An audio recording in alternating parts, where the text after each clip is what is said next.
Hi, my name is Lee Stranahan, and welcome to Lightwave Essential Surfaces. In this tape, we're going to be talking about creating realistic and great-looking surfaces for your objects, and this is one of the most important subjects that you can know in terms of Lightwave. You can get away with models that are not that complex, with models you can probably make very, very easily, and if you've got good surfaces, your final images are going to look just great. We got a lot to cover, so let's get started right away, and the first topic we want to talk about is assigning surfaces. So let's load up an object, and we're already in Lightwave, and we will just load up the NewTek logo in the tutorials drawer. And let's go to our surfaces menu here. And you notice our current surface is NTN fonts, and we have one of these double triangle buttons. This lets us open up and go through to see the different surfaces. The keyboard shortcut for moving between the surfaces is these arrow keys, the up and down arrow keys here. And you see how it's moving through the surface names listed here. And again, you could find that out also by hitting the help key, because it's context-sensitive help in Lightwave. It will show you which buttons will work currently. So it also shows you the shifted version goes through the first or last surface.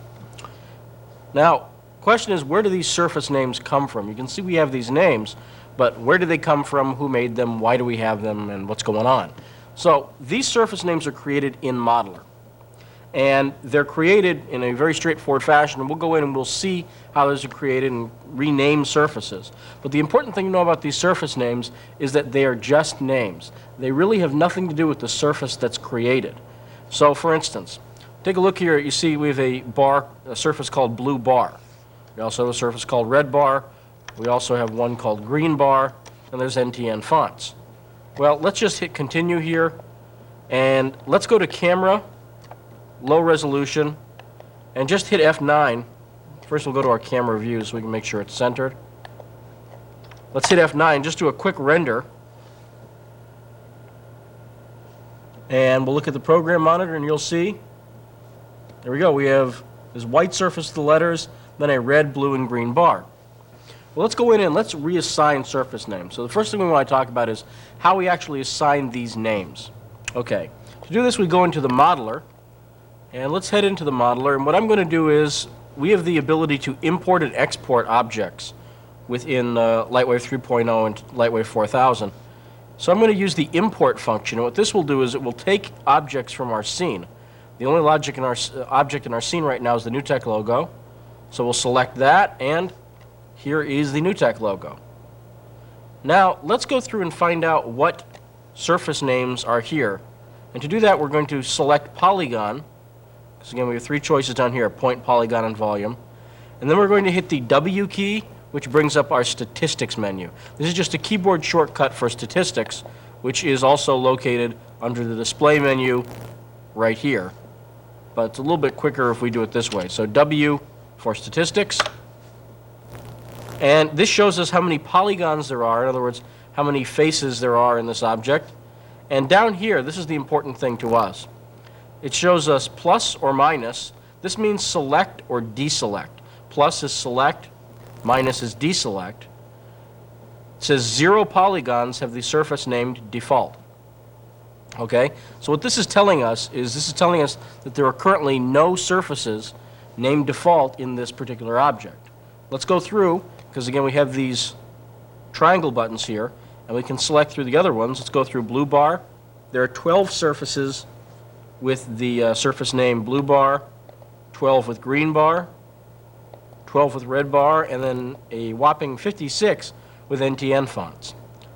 So let's do this. Let's just select the blue bar here. We'll hit plus, and this will select all 12 surfaces that have the name blue bar.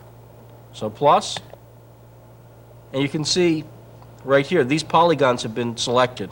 They're highlighted and they have these little dotted lines coming out of them.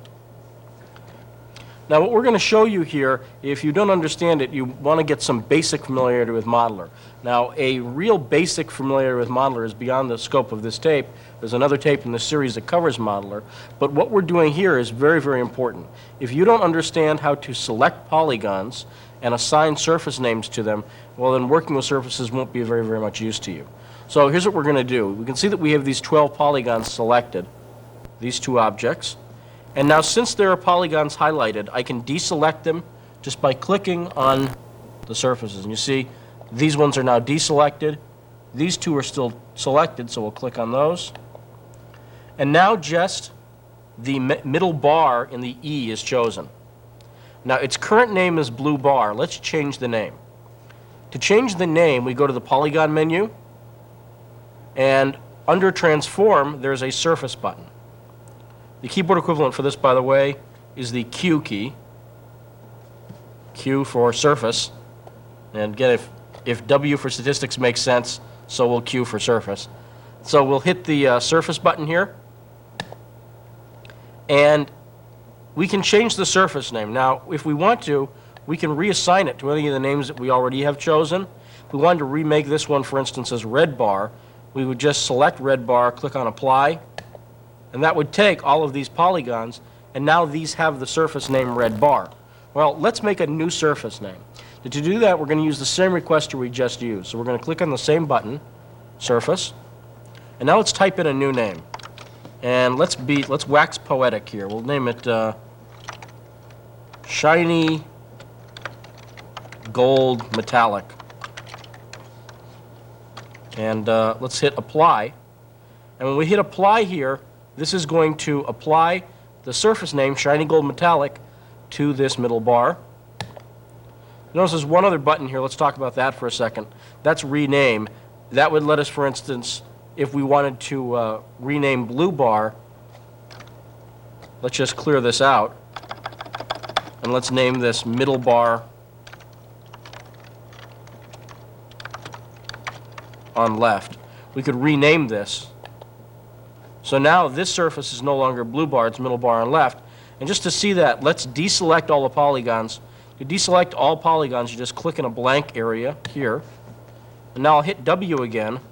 And now you'll see we have nothing with default, 12 with green bar, 6 with middle bar on left, 56 with NTN fonts, 12 for red bar, and 6 with shiny gold metallic. Okay. Now what we've done here is we've given these things some new names. The one on the left is now called one on the left. The one on the right is now called shiny gold metallic. We've modified this object, so now let's export this object. In other words, let's take this object and put it back in the scene. Okay? Go to the Objects menu, click and hold down Export, and we want to replace the NewTek logo. And it asks us if that's okay to export it to replace it. Yes, it is. Now when we go back to Layout, using this button up here, looks like the same object, but if we go to the Surfaces panel, you'll see that we have these new names here. So default, NTN fonts, middle bar, and shiny gold. Now, this is called shiny gold metallic. Let's hit render, and let's see the wonder of animation here.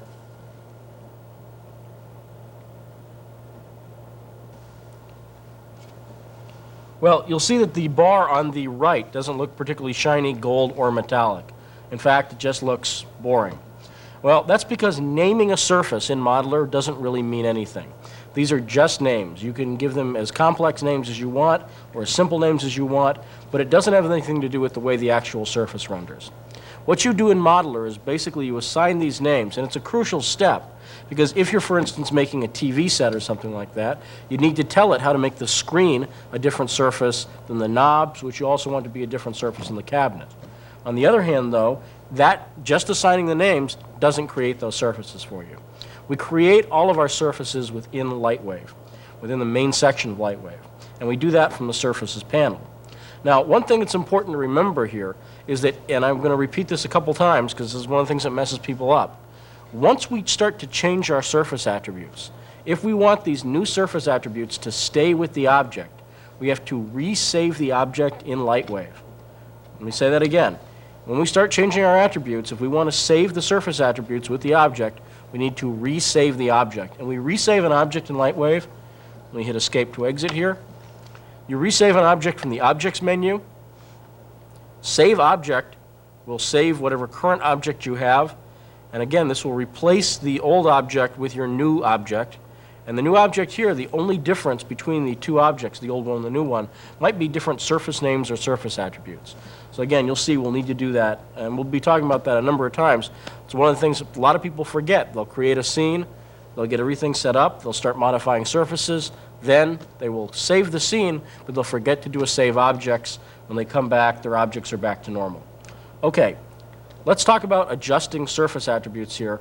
And before we do that, think about what makes surfaces look different. For instance, why does one surface actually look different than another? Well, I think there are a few attributes, and these are just standard things. But think about this. Why does a surface look different than the other? Well, there's a few basic things. First off, color. If a surface is a different color, or if it is a different collection of colors. For instance, a label on a video cassette box has a bunch of colors, but still, this is one important attribute, is just color. Another important attribute is shininess. When you cast a light at it, does it have a sheen across it? How does it react with light? Texture is another one. Is the object flat? Is it smooth? Or does it have ripples or bumps? That sort of thing. Also, reflectivity. Does an object reflect other objects around it, or does it just absorb light, not reflective at all? And finally, there's transparency. Can you see through the object, or is it just opaque? Now, we can select attributes for all of those using the Surfaces requester. And let's take those in order, and let's start with the most basic one. Let's start with color. Okay, and let's start by changing the color of that bar that we have selected here. Then we'll load up another object and start to work with that. So let's go to our Surfaces menu. Now, the first key here is you have to pick the surface that you want to work with. So in this case, we want to work with shiny gold metallic. And again, what we're going to do is we're going to start by changing the surface color. So we click on surface color. That brings up this requester, and we have 3 sliders for red, green, and blue. And you can get any of 16.8 million colors by just setting different values for these sliders. If we want a gold, for instance, gold is fairly high red value, and then blue down pretty low and green up a bit. And I'll get sort of a goldish yellow, a little bit more red in it maybe. Now, this is one way you can change these colors. The other way is simply by clicking in the box and then typing in a new value. For instance, if we wanted our red to be 200, we type in 200. You notice the cursor is between the 200 and the 225. If we were to just hit enter here, you notice it enters 200. Watch here. Notice the cursor is before the letter. I don't have to click here at all. I can just start typing. So I'll type in 120, enter, and now I'll type in 5, enter. And you'll notice the value changes to 200, 125. Now this is tremendously useful if you know the value you want to get to. Because if you want to type in, for instance, 240, 125, and 16, you can just click on surface color, type in 240, 125, 16. So I just type in the number, hit enter, and then I move on from there. A lot of times, though, if you're first working with the colors and you're not familiar with the way these RGB sliders interact, you'll want to use the sliders themselves to get a more interactive approach. So let's just set up these colors again, and something like that looks pretty good. Let's hit OK. And let's continue, and we're going to render again. Now, one thing you'll find when you're creating surfaces, the process you go through requires you to render a lot. And that's one of the reasons, one of the first things I did before was I went to my camera menu and I set my resolution to low res. By keeping myself in low resolution, I cut down my render time significantly. Now this is an 040 based Amiga 4000 that we're using right here, and it's a pretty fast machine. However, on an 030 machine, I might even go to super low res in some cases. The problem with super low res to me is that it looks too bad and you can't really make out surfaces. So I try to keep it in low res if I can. So again, now the process that we're going to go through here, and you'll see this once we get into the next object especially, is one that I call cooking, where basically it's the way you cook if you want to make meals that taste good is you add a little salt, taste it, add a little pepper, taste it. You don't just add salt, add pepper, add everything, then taste it, and then throw in a whole bunch more ingredients and kind of hope for the best. That's not the way you cook. It's not the way you render here. So what we're going to do is we're going to change these attributes one at a time. Okay, so let's just start and re-render this and see how the color looks. We'll hit F9.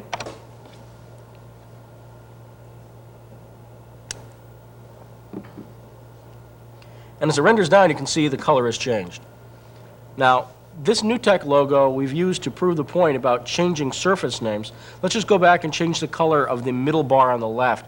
Just show you we can change that. Then let's work with an object that's a little more interesting. And let's hit escape here. And we'll just go back to the other surface, middle bar on left. And let's just change that to sort of purplish. We'll bring our red and blue values up high. And just to prove a point here, let's also go to red bar.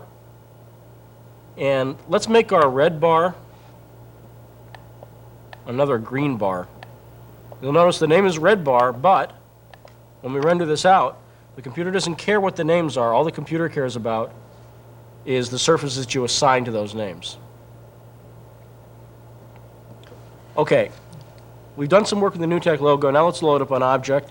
One of the things that people often do when they're working with surfaces, and this is the best way to learn surfaces, is to pick a simple shape and then affect changes on that. The way we talked about before, cooking. Change one attribute at a time. And I'm going to use an urn to do that. And the reason I like to use urns is because, first off, they have rounded surfaces on them, and they affect, the way light hits them is more interesting. With a flat, boxy object like this logo, the light, when it hits the surface, because the front face is flat, you don't get a nice sheen or nice glimmer going across the front usually. You have to animate it to really see that. So I use urns because, first off, they have rounded surfaces. Some people use spheres. The reason I use urns is because there's urns in real life, and it's something that you're used to seeing. So let's start by clearing out our scene here and loading up an urn. And let's clear this out. And load up an urn object. It's also in the tutorials directory.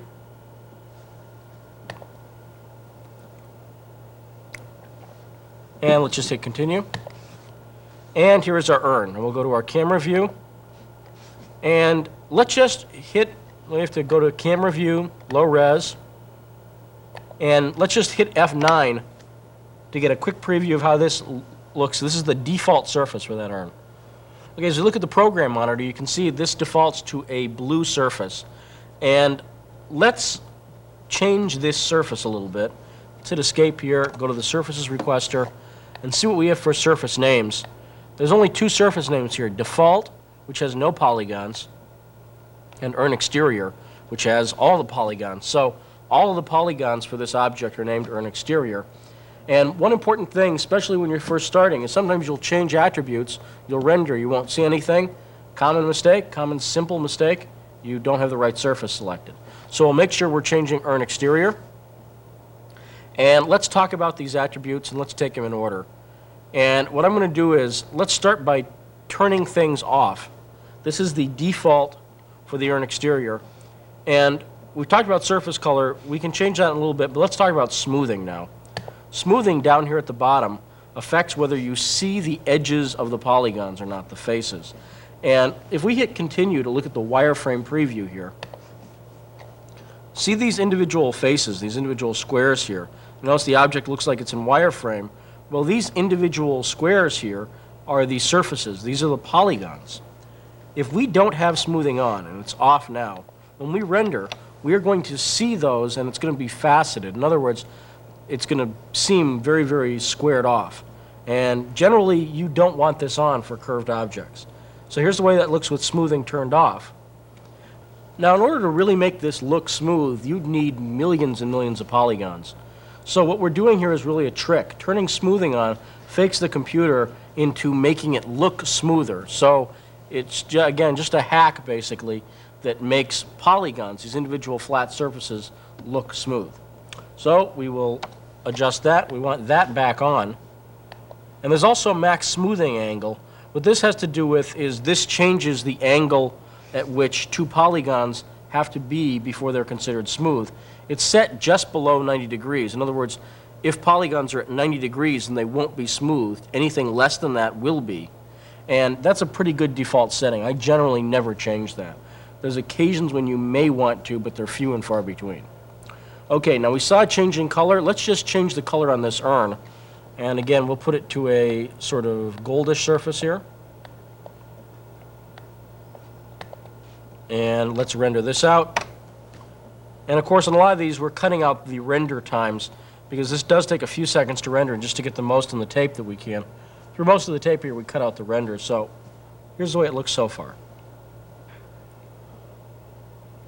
Now, we talked about color a little bit. Let's talk about shininess now, or the way that light interacts with the object. Now, obviously, the position and type of light that you're using is important here. If you have a light that's aiming at an object that's in front of the object and below it, that's obviously going to make the object look different than if you had a light that was above and behind the object, for instance. It's going to be totally different.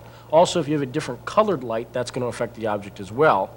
But there's some other attributes that affect it, and they're part of the surface. These attributes are specularity, diffusion, and glossiness. And let's start by talking about specularity, which is just a 50-cent computer jargon term, basically. It means shininess. The higher the degree of specularity, the more shiny the object is. And you can see that. Let's take a look at our surface requester here. Our specular level is currently set to 100%. If we turn specular to 0%, and I just click in there and hit 0 and hit enter, well, what's going to happen is when our object renders, it's not going to have any hot spots on it. It's not going to look shiny at all. It's going to be a very dull finish, just like you see here on the monitor now. All right. So the higher the specularity, the shinier the object is. And unfortunately, there's no shinometer or anything that you can just aim at an object to figure this out. This is art as much as anything. And just like cooking, individual taste applies here. So your idea of how shiny an object should be is basically should be determined by looking at reality. When you're analyzing an object, if you want to work with something, for instance, if I was working with this glass, I'd say to myself, okay, how shiny is the glass? Well, is it shiny at all? Yeah, it's shiny. How shiny is it? Pretty shiny. So I might go 80%. Try that out. If that doesn't work, go higher or lower, depending upon the results that I see on the screen. And this is why doing things a step at a time is really important. So let's take a look at a graph right now. This shows 4 different levels of shininess. This shows, it's just labeled on the screen there, 0, 33, 66, and 100% specularity. Okay, let's change our specularity. Let's bring that back up to 100%. And there's another attribute that affects specularity, and that's glossiness. And you have 4 settings: low, medium, high, and maximum. Now, a low glossiness means that the hot spot on an object is going to be very spread out, very, very wide. Maximum, which is the highest setting for glossiness, means it's going to be a very, very, very small hot spot. Medium, so again, if we're going up the scale, it's low, medium, high, maximum. Low, the widest hot spot. Medium, a little narrower. High, narrower still. And maximum, extremely narrow, really small. So let's render this with the 2 extreme settings. Let's take a look at low glossiness. So you can see how wide and spread out the hot spot is there. Now let's just go and let's alter it to maximum. Here's maximum glossiness. And this is one good hint, by the way, especially when you're working with surfaces, is go for really different values. If you're trying to see the difference between specularity and you went 50% and then 55%, there's not going to be that much difference. So start at the extremes, then work towards the middle. It's a much better way to go. So here it is with maximum. And here's a chart showing these are all 100% specular. This is, again, it's labeled there, low, medium, high, and maximum. All right, now let's change our glossiness to low here, and let's talk about diffuse level. I sort of have an anti-definition for diffusion. Diffusion controls the brightness of areas that aren't shiny.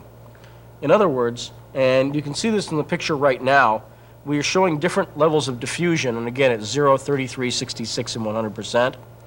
You see at 100% diffusion, you can see all of the color. You can see all of the blue coming out. Whereas 0% diffusion, the object looks very, very dark. It's black. And you can see how the color diminishes over the different settings here. One thing you'll notice, though, is that the shininess, the hot spot, is the same on all of these pictures. And so what different diffuse settings do is they control how much of the original normal color, the color that you set when you pick your surface color, comes back to the camera. Now, why would you ever use a diffuse setting that's lower? Well, there's a couple of reasons. One I'll show you here is getting a realistic looking metallic surface. And you can see with a specular level of 100%, low glossiness, let's just render this out so we can see how this looks. We've seen this before, but again, we want to do things one step at a time. Now let's adjust our diffusion, and I'm going to bring our diffusion down to 33%. And watch what happens here. This combination of high specularity, spread out hotspot, and low diffusion create a much more metallic look, because if you think about metal, metal is shiny and not much else. So here's the way it looks with that.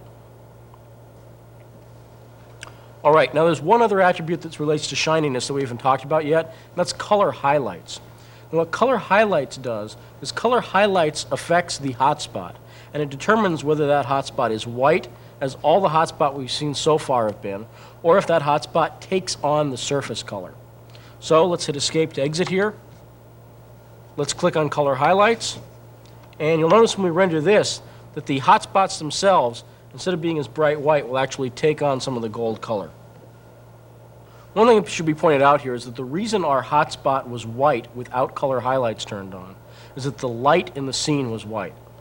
In other words, if our light in this scene had been blue and we didn't have color highlights on, the hotspot would have been blue. So that's something to watch out for. All right, now we've talked about shininess and color. Let's talk about another very important attribute, and that's reflectivity, the amount of reflection. Now, you'll notice that objects often reflect other objects. Metal's a good example, but there are countless others. Glass, for instance, may seem like it's mostly transparent, but really, in order to see glass, it's very, very important to have those reflections in there. Now, reflection mapping in Lightwave, you have a number of options. You have three major options, and let's talk about those. Now, the first one, of course, is setting a percentage for reflection. So we can set a reflectivity percentage just like we can for any attribute here. All right, now, if our object is 100% reflective, what is it going to reflect? Well, there's three answers to that question. And the most normal one, the one you would expect it to do, is actually the one that's sort of the hardest one to get to. Now, what you'd expect it to do if an object's 100% reflective is you'd expect it to reflect other objects that are around it. Well, let's show you how to do that first, because that's the one that you want to do often. And to do that, we need to obviously load up another object here. So let's just load up another object. And from the household directory, we will load up the ashtray. And hit OK here. And let's just position the ashtray. We don't want it to move down on the y-axis, but just move it out in front of the urn a little bit. And keyframe it in place. Okay, so our urn object is now, let's just make sure urn exterior, 100% reflective. And let's hit render here and see how it looks. As you can see, it's not reflecting the object on the urn at all.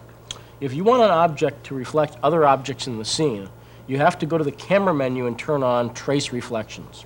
Now this turns on what are called ray traced reflections, which is where, again, this is a crude explanation, but basically the computer is tracing, it's following every beam of light and every reflection in the entire scene, and it creates a very, very realistic image. Now the downside to ray traced reflections, and the reason it's not on normally, is because it's very slow. It slows the computer down a little bit. Now this scene, the way we rendered it here, took 14 seconds. Let's hit escape, go to the camera menu, and turn on trace reflections. And let's render this out. Now with trace reflections on, every surface that is reflective, any percentage at all, aside from 0, so it's got any percentage of reflectivity, and you do not have a reflected image chosen, well, it's going to use ray trace reflections for it, and that will slow the computer down a little bit. But on the other hand, it makes a much more realistic image than any other form of reflection mapping. So let's take a look at this as it renders down in program. Now again, this is in low resolution here, so the edges look a little weak, but you can see also if we look at the interface that this took 32 seconds to do. And this is often the only way to get that realistic sort of reflection though. So there are times when you have to use ray trace reflections to get the effect you want. But there are other ways to do it. Now, if you do not have trace reflections on, but you have your reflectivity set to a certain percentage, and in this case we'll leave it set at 100%, what's it going to do? Well, if you don't tell it anything else, what it's going to do is it's going to reflect the background colors. In other words, the colors that you choose from the effects menu. So let's go and let's turn ray traced reflections off here. So we'll go to Effect, Camera. So we'll go to Camera, turn off trace reflection. And now let's go to the effects menu, and let's just turn on solid backdrop. Let's turn that off. So now we have these zenith, sky, ground, and nadir colors. And what you'll see is when we render this now, that the object is going to take on those background colors. You can see as it renders to the interface, the colors it's taking on, and then it puts the colors behind it. And the reason we didn't see much before when we rendered is because with just a straight black background color, well, there's not very, very much to see. That's why the first time we rendered it, we had reflection up to 100%. We didn't have ray tracing on. We rendered the image. It looked just pretty normal like it did before. That's because that one solid background color, you don't have very much to see. Now, the colors spread like this, well, again, I don't know if it's much to look at, but you get some idea there of how it looks. Now, one thing you'll notice is that the reflections currently, in both this example and the ray traced example, are taking on the color of the object itself. In other words, remember this object is gold? Well, let's change our attributes a little bit, and let's make this urn chrome. Let's just make this 100% shiny, a mirror-like surface or a chrome-like surface. Well, there's a couple ways we could do that. Now, if you have your, think about this, if you had your specular and your diffusion both turned down to 0, how would an object render? Well, the answer is it would render as a completely black object. Because remember, the specular percentage determines how shiny an object is, and diffusion determines how bright the parts that aren't shiny are. 0 specularity means you have no shiny parts. 0 diffusion means the object will render as black. Therefore, the entire object will render as black. But if you also have 100% reflection mapping on, or 100% reflectivity, now the object is going to take on all of its color attributes from the outside world. So let's adjust that here. Let's go back to surfaces, and let's make our urn surface, our urn exterior, 0% diffuse, 0% specular. We'll turn off color highlights as well. And so now 0 specular, 0 diffuse, color highlights is off. And let's just render this with 0% reflectivity to see how this looks. You see as it renders down here, I was not joking, it's rendering completely black. This isn't even the way you would create a black object, because this black is just dead black, nothing. It doesn't show us any detail, or it doesn't show us any three-dimensionality of the object at all. If you wanted to make an object that was dark, for instance, like a tire or a black urn, what I would do is I would use a very low surface color number. So I'd set my colors down low, but I would give it diffuse and specular numbers. Otherwise, it's going to look like this, which is just flat and two-dimensional. Okay. Now this is with our surface attributes, diffuse, specular, set to 0, color highlights off. Now let's turn reflectivity back on, 100%. And now, if you take a look, what it's going to do is, remember, ray trace reflections are off here. What it's going to do is it's going to take just the background colors, it's going to reflect those, and it's almost acting like chrome here, because it has no color attributes of its own to show through. Now, we get the same effect if we were to now turn on ray traced reflections. So let's turn on ray traced reflections. We go to the camera view, trace reflections, it warns us it may take more time. And as it renders down here, you'll see it reflects not only the background colors, but also the object itself and the ashtray there. Okay, so far so good. It's important to understand this. Now remember, the higher your diffuse value, the more of the color it brings in. In other words, the more of the color you can see. So what would happen here is if I were to raise my diffuse value a little bit, and let's try that. Let's try raising diffuse. Remember, our surface color is still set to that gold. Let's raise diffuse to 20%.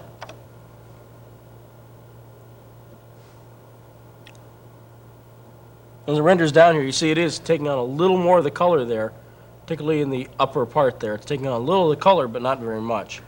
Now, it's important to understand the way these attributes interact with each other. Generally, by the way, you're not going to use 100% reflectivity. Most objects, let's say a shiny marble floor, I found about 20-25% reflectivity works just great for that. And you don't need very, very much more than that to get a really nice, realistic-looking surface. And we'll show that a little bit later. Now, one thing that's going on here, though, is with 100% reflections, the thing you'd use that for mostly is mirrors. And to do a realistic-looking mirror, I would do 0 diffuse, 0 specular, turn reflection all the way up, and turn on trace reflections. Now you've got a mirror surface. For water or something like that, similar thing, except even with water, I wouldn't use 100% reflection. If you want a metallic looking water, well, you could do that, I guess. And again, chrome, any of those surfaces, you'd use 100% reflections. Almost anything else, you keep your numbers fairly low. But remember that your diffusion and specular are still interacting here. All right, let's just recap what we've gone over with reflection mapping here.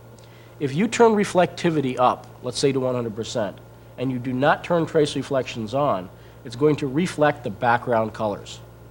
Now, if you turn trace reflections on, it's going to reflect the background colors and any objects in the scene. Now, we've got one other method that we can use here to create reflections. That's called reflection mapping. With reflection mapping, we use an image. We load a picture up, basically. And then we can set the object to reflect that image. So let's start by loading an image up. And we will hit Escape here, go to the Images section, and load the Fractal Reflections image. This comes with the toaster. It's called Fractal Reflections. And here's the way it looks. It's just a sort of grainy pattern of blacks and whites. And let's go back to our surface here. And you see right below reflectivity is reflection image. And again, this opens up, and we can select any image we want to. Now, with an image chosen, even if you have ray tracing turned on, it will ignore, this surface will ignore the ray tracing and just reflect that image. And this is very, very handy. It means that you can combine ray traced reflections and reflection mapping in the same scene. Now, with reflection mapping on, it's going to reflect that image. So where is the image? Well, the answer is the image isn't actually in any physical location in the scene. The image, you can think of it as completely surrounding the scene. So wherever the image turns, there's the image there. And it's almost like the image is wrapped around a giant sphere which surrounds the universe. Now, it's like that, but it's not that. In other words, if you aim the camera, you'll never see the image. You're only going to see the image reflected in objects. So let's leave our reflectivity up to 100%. We've chosen fractal reflections. And let's continue and hit render to see how this looks. We're also keeping a little bit of the diffusion. Remember, we turned the diffusion up to 20%. It's keeping that. Now, what does this look like? Nothing good right now. And if you want to create realistic metals on a surface like this, this is not the way to do it. So what use is reflection mapping? Well, it's actually got a tremendous amount of uses. And the biggest one is for flying logos. If you're doing a flying logo and you want it to look metallic, and you want the logo flying through space and it looks like metal rippling across it, this is a very, very, very common look for logos, by the way, you'd want to use reflection mapping. And the reason why, and this is a standard technique in 3D graphics for years now, the reason they use reflection mapping is because it's quick. It's a lot quicker than ray tracing, and for logos gets just the results you want. So let's finish talking about attributes here, then we'll do a logo project a little later and show you the real payoff for reflection mapping. And the next attribute we want to talk about is transparency. Let's just turn off reflectivity here.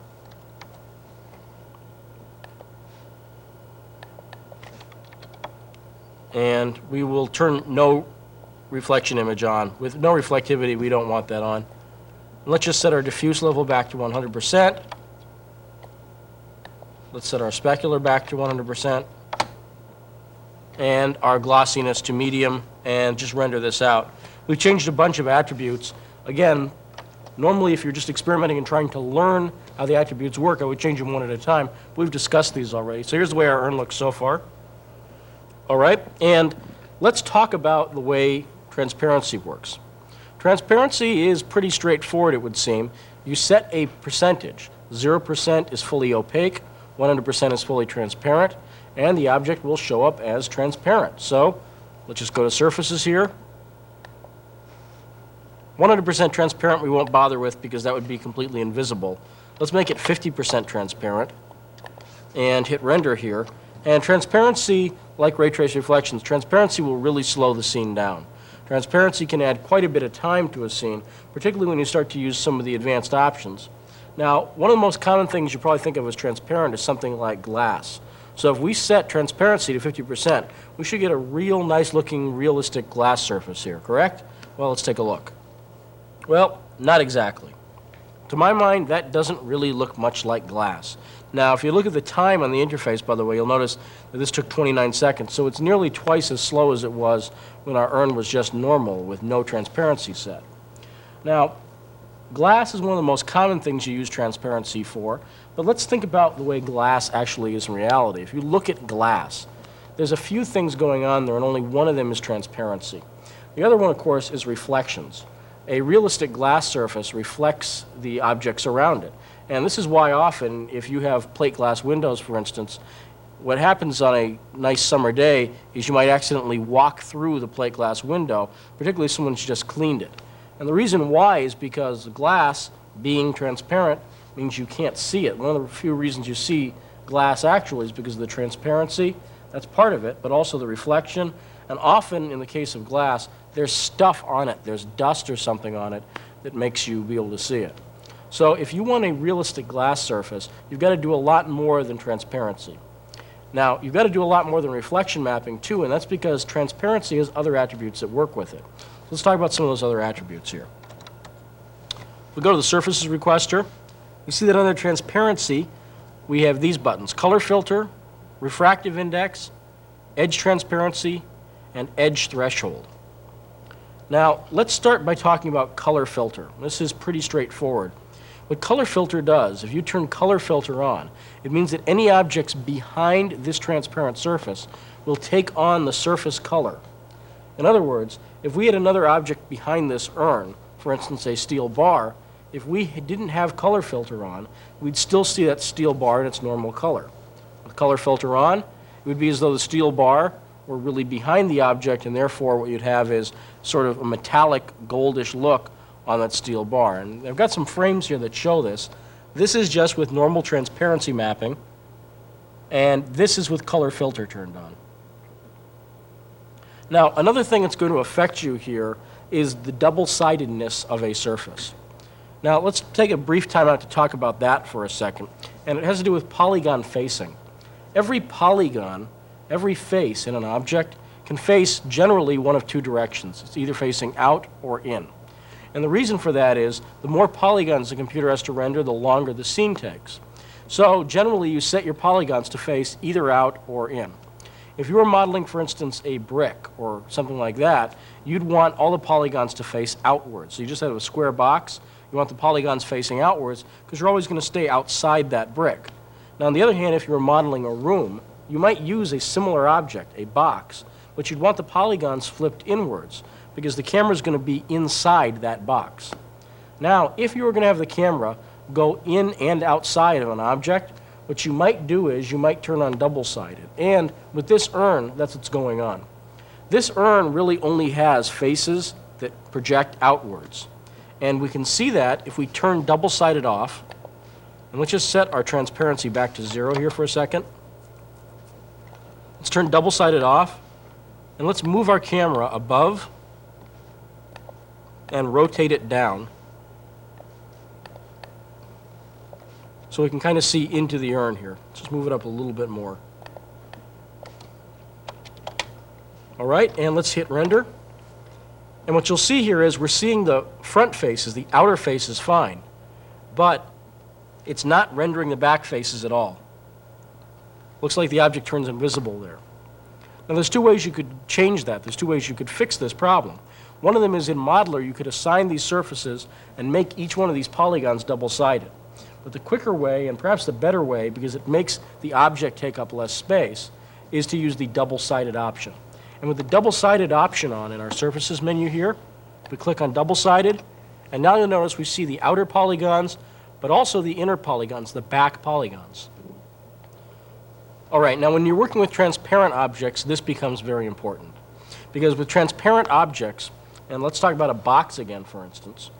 If your object is transparent, let's think about a flat plane like a box.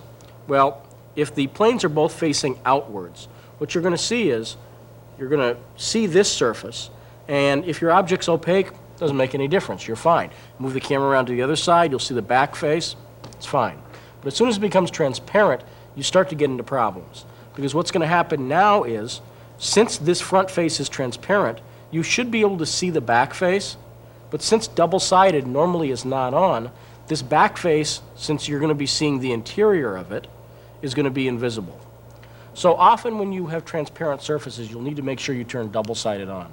And again, this is 2 frames here. This one shows double-sided on. This one shows double-sided off. And this is a big step in getting a glass surface realistic, is make sure you turn double-sided on. Now again, this slows down render time because it has to render twice as many polygons. But if you want realistic glass, this is what you have to go through.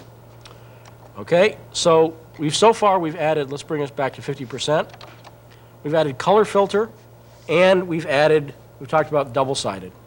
Now, let's talk about the next attribute, which is edge transparency. Now, in a transparent object like this, your edges are uniform normally. In other words, they default to the entire object being the same transparency. But that's not necessarily desirable. That's why you have these 3 buttons here that determine edge transparency, and it's opaque, normal, and transparent. With opaque on, the edges of the object will now take on opacity. In other words, you'll be able to see the edges of the object. They'll be visible. Now with transparency set on, what will happen is the edges of the object will render as completely transparent. And both of these have their uses. Now with an object like glass, for instance, we want the object's edge transparency to be opaque. In other words, we'll set it to opaque. Now the frames you've been seeing, here it is with color filter double-sided turned on, and here it is with opacity turned on. Now the other option here is transparent edges, and there's a number of uses for that. One use for that is if you want an object like a cloud, for instance, where you don't want to really see the edges of the polygon, you just want it to sort of fade in from the sides.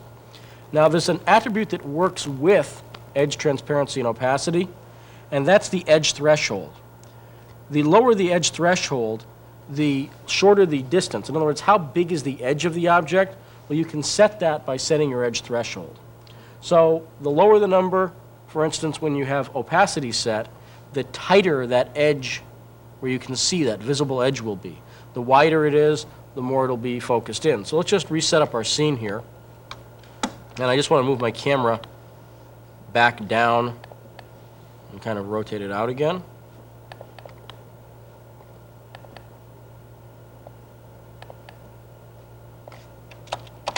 All right, and let's set our surfaces here. 50% transparency. Let's set our edge transparency to opaque and render this. Okay, now this is your edge transparency set to opaque, and your edge threshold set to 1.0. And you'll notice that it's transparent in the middle, but towards the edges it's very opaque. But you'll also notice not very much of the center is really that transparent. And again, we adjust that using the edge threshold. So let's drop our edge threshold down. Let's adjust it by half. So we'll change it from 1 to 0.5 and re-render this. As you see here, much more of the center is now transparent. By adjusting that edge threshold downward, what's happened is we've made the edges, they're still opaque, but there's not as much of the edge that's opaque. Much more of it's transparent. And again, if we were to adjust it upwards, what you'd see is then that less of it was transparent, far more of it was opaque. This is one of those things you'll definitely want to play around with and experiment to try to get the best look. Okay, now finally, in the examples we've been showing you there of that blue vase, let's just finally add reflectivity. And this is the final thing that adds a lot. Now it adds a lot in terms of 2 areas. It adds a lot of realism and it adds a lot of time. This frame took far longer than any of the other ones. But if you'll take a look at it, you'll see that it is a pretty darn realistic frame. And the only thing we've added there is just now it's also reflective, and we've got ray traced reflections on. Now, so far, all the examples that we've seen of changing color, reflectivity, transparency, and shininess, we've been using one attribute. In other words, we've been making our object 100% specular or 50% specular, but the entire object is 50% or 100% specular, the entire surface. And especially when it comes to color, there's times when you don't want that. In other words, you often don't want a surface just to be red, but you might want it to be red and white, or red, white, and blue, or red, white, and blue with a picture of someone on the cover and something else going on. So you might want a much more complex setting than the ones that we've done. And that's what you use textures for. You'll notice in the interface that a lot of these buttons here have the little T next to them, and T stands for texture. Now, what texture allows you to do, and there's two types of textures, procedural textures and image maps. Textures allow you to assign different values for any of these settings to the same surface. So for instance, rather than having an object that is 50% specular, you can have an object that's 50% specular and 100% specular, depending on where you are on the surface. So different parts of the surface can have different values. And this is where you start to get into creating really, really realistic surfaces. So let's talk about textures, and first let's talk about the difference between the two types, procedurals and image maps. So let's start by clearing our scene out. And let's just go into Modeler and make a 1 by 1 by 1 cube. In other words, a cube that's just 1 meter on each side, 1 meter this way, and this way. So to do that, let's just go to an empty layer here. Under the Objects menu, select Box, and we'll just drag it out in one dimension. Now we will drag it out in another one. And I can see that my grid size here, by the way, is 50 centimeters. So if I make it 2 cubes long, it'll be 1 meter by 1 meter. And just to make sure we're there, I'll hit Numeric. And it shows me negative 50, positive 50. It adds up to 1 meter. Hit OK. And let's just click on Make. And here is our object. So we have a 1 meter by 1 meter cube. Let's save this with a good name like Cube. And let's exit back to the layout program. Now you'll notice we didn't assign any surface name for it. Does that mean that there's no surface assigned for this cube? Not at all. There's always a surface name assigned to any surface. And let's just load up the object here and see what that surface name is. Usually, by the way, all other things being equal, it's default. In this case, though, it's shiny gold metallic. Why is that? If you don't remember, rewind the tape to the beginning, and when we created surfaces in Modeler at the very beginning of the tape, the last surface that we assigned someplace was called shiny gold metallic. So this new surface that's been created was created with that name. Now, we can rename, we could go back into Modeler now and rename this surface if we want to, but since this is the only object in the scene, we've got another option that's much simpler, and that's using Rename Surface. We click on Rename, and we will clear out this requester, and we'll just type in Cube, and hit Return, and now what was called shiny gold metallic is now called Cube. So again, we could have gone into Modeler, selected those polygons, done a rename, but this is simpler, and since this is the only object in the scene, there's no real danger in it. Okay, so let's just go in and let's just take our cube here, and from the camera view, let's take the object and rotate it a little bit. So we're looking at it slightly sideways. Remember, this face right here is the front face that was facing us when we went into the program, when we loaded the object up. We'll keyframe it, and let's just also take our light and rotate that a little bit so it's hitting the object a little more straight on. Okay, and let's just go to low res because we're previewing surfaces here, hit F9, and this will render up the surface with its default settings, which are normally your color set to 200, 200, 200, diffuse and specular off, transparency, reflectivity off, smoothing off, pretty much everything off, including double-sided. So here's our object so far. Big thrill, not exactly a stellar object thus far. Now let's talk about, first off, procedurals. And the way procedurals work, they're one of the types of textures that you have, and they're pretty straightforward. Procedurals use 2 values, and the first value is based on the ones that we've been setting already, for instance, surface color. So let's start by creating a procedural texture for surface color. We will go to Surfaces. Here is Surface Color, and let's make this red. Now, by hitting T, we'll bring us into this texture requester. So the first thing we need to decide when this requester comes up is what texture type we're going to use. And we can just hold down the left mouse button to move between our texture types. Now, the first 5 ones here, planar, cylindrical, spherical, cubic, and front projection image map, those are all image maps. Let's start with procedurals, though, which are checkerboard, grid, dots, marble, wood, underwater, and fractal noise. We'll start with the most simple one, which is checkerboard. Now, again, what we're using here is we're using 2 different values. One value we've already set. That's the surface color outside, and we've set that to be red. Now just think of that as a value, though. So one value is red. The other value we set in this requester. So the values are set below here and below this line, and with checkerboard it's a pretty easy surface. Texture color determines the value that we want to set in here, and we'll set this to white. So now what we're going to be doing is we're going to have a surface that's not one color, it's two colors. And the two colors are red and white, our surface color and our texture color. Now, these other attributes up here, texture size, center, texture fall-off and velocity, and world coordinates, these apply to almost every texture type. In other words, you have these buttons on almost every texture type. Let's talk about those as they relate to the checkerboard surface. Checkerboard surface creates a checkerboard pattern between two values, in this case the color is red and white, and it makes the size of the checkerboard squares whatever size you set here in texture size. So if we make our texture size 0.25, 0.25, 0.25, each one of our checkerboard squares will be 1/4 of a meter. So that means we will have basically 4 by 4 by 4 on this surface. So let's see how this looks. Let's hit F9 to render it. And there you go. You see the checkerboard pattern forming. And again, the color is determined by a combination of surface color and texture color. Okay, so here is our cube. Let's hit escape and talk about some of the other values here. Now, texture center determines where that value starts. And if you look at the program monitor here, you can see that the squares are being cut off on the edges.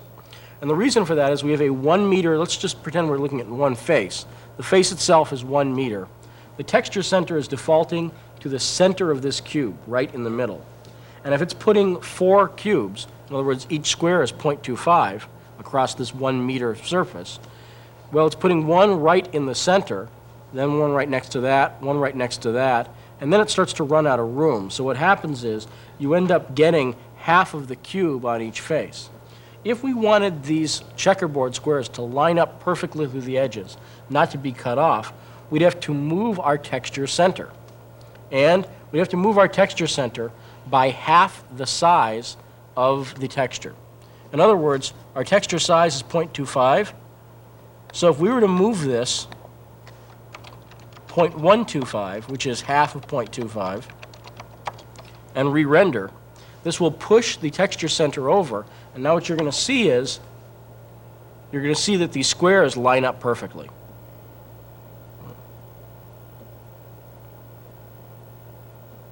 Okay, so this is the effect of changing the texture center. Now the next attribute, texture velocity, lets us animate the texture center. In other words, basically it moves the texture center. And the effect that this has is it makes it look as though the texture is moving across the surface of the object. So we're going to select texture velocity, and let's say give it 0.05 units per frame. Units here is meters, and this means it will move 0.05 or 50 millimeters every frame. Now, since it's moving 50 millimeters each frame, that means over 30 frames, or 1 second, it's going to move 1,500 millimeters, which is 1.5 meters. Math. You have to do it here. So what we're talking about is the velocity set to 50 millimeters, or 0.05. That's going to give us 1.5 meters worth of movement every second. And that means since our cube here is 1 meter, this is going to be quick. The texture is going to be moving very, very fast along this.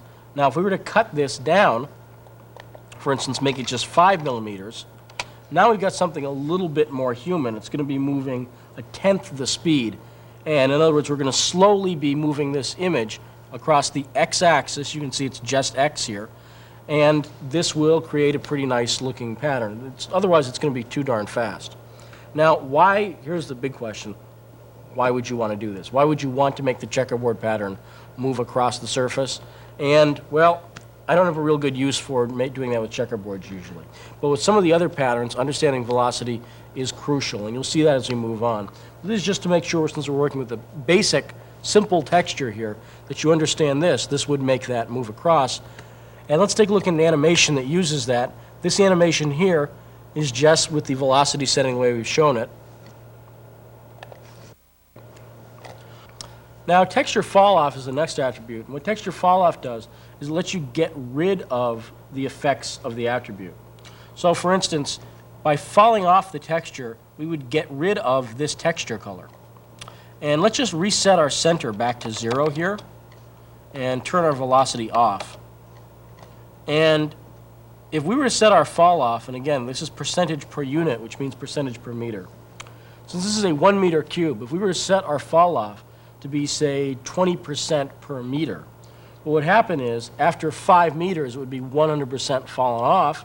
Therefore, we would no longer see the value that we've set in here, in this case, texture color. We would just see the value we set outside, which was our red color, that value. Now, let's make our value fall off here really rapidly. And what we'll do is we'll make it 50% fall off, which means after 2 meters, the entire white color will be gone. So we'll set it 50% on all sides. And let's render this out. And what you'll see is it will start with the checkerboard pattern. In the center, it's going to look fine, but you'll see it's going to start to fade out as we get towards the edges here. And if we were to set our value to something higher, for instance, 100% fall off, what's going to happen now when we render is you're going to see that you see very, very little. By the time it gets to the edges of the cube, the surface has completely vanished. So we're just left with a normal red cube. Now again, there's times when you'll want to do this. And one good example of that here that uses a checkerboard surface is if you were doing a checkerboard floor that extends off into the distance.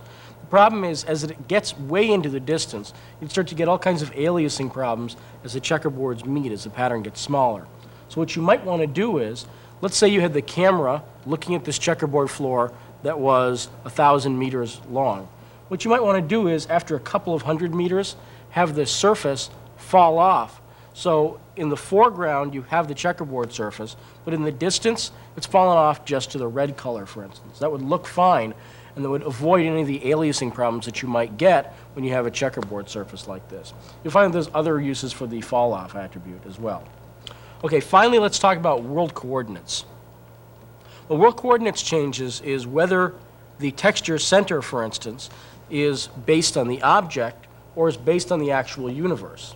If we were to set our texture center to 0.5, in other words, to half a meter above, 0.5 on the y-axis, normally that would mean that the texture center is on the object moved up. But if you turn world coordinates on, it means that the texture center is actually at 0.5 in the universe. And what that would mean is, as the object moved through that point, the surface would change. Now, this animation, you're looking at 2 cubes moving up and down. The one on the left has the texture center. They both have the same texture center, but the one on the left does not have world coordinates on. The one on the right has world coordinates on. And you can see the one on the left, the pattern is moving with the cube, whereas the one on the right, it looks like the cube is moving through the pattern. All right, we've discussed the checkerboard texture. Now let's go to a more complex texture, the grid texture. And when I say more complex, this isn't much more complex. If you look at the checkerboard texture, you see we have all these buttons plus texture color. With grid, we have all those buttons, texture color, and line thickness. So let's just reset these. Texture size 0.25 I'm happy with. Fall off, let's just set that back to 0. Center is at 0, and then velocity is at 0. And world coordinates is off. Now the grid texture creates a grid pattern.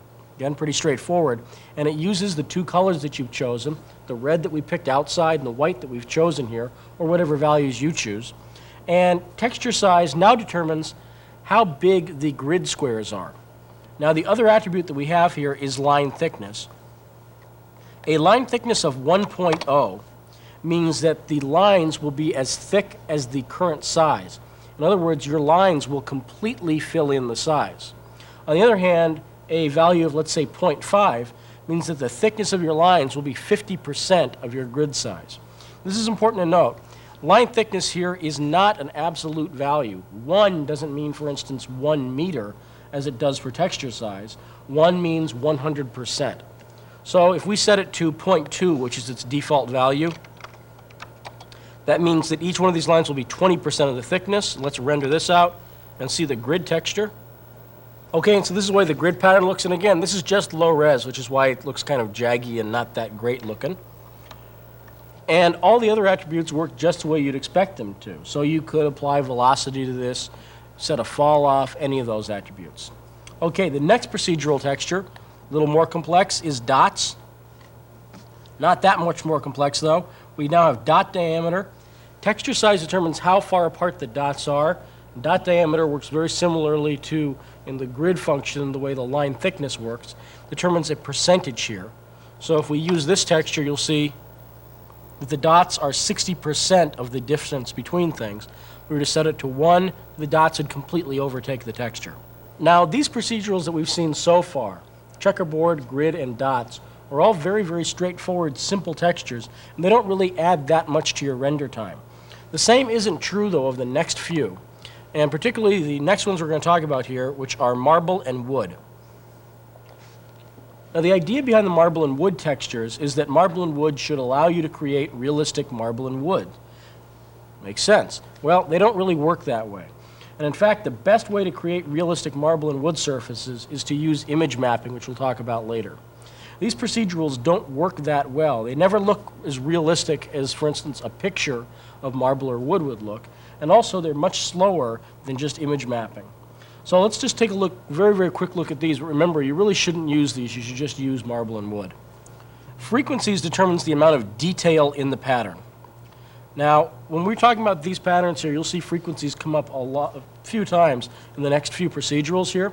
And again, frequencies determines the amount of detail. The lower the number, the less detail there is in the procedural texture. The higher the number, the more detail there is. Generally, you want to keep this somewhere between about 1 and 6 or so.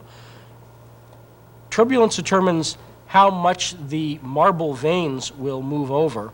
Vein spacing determines the amount of distance between the veins. And finally, vein sharpness determines how sharp those veins are.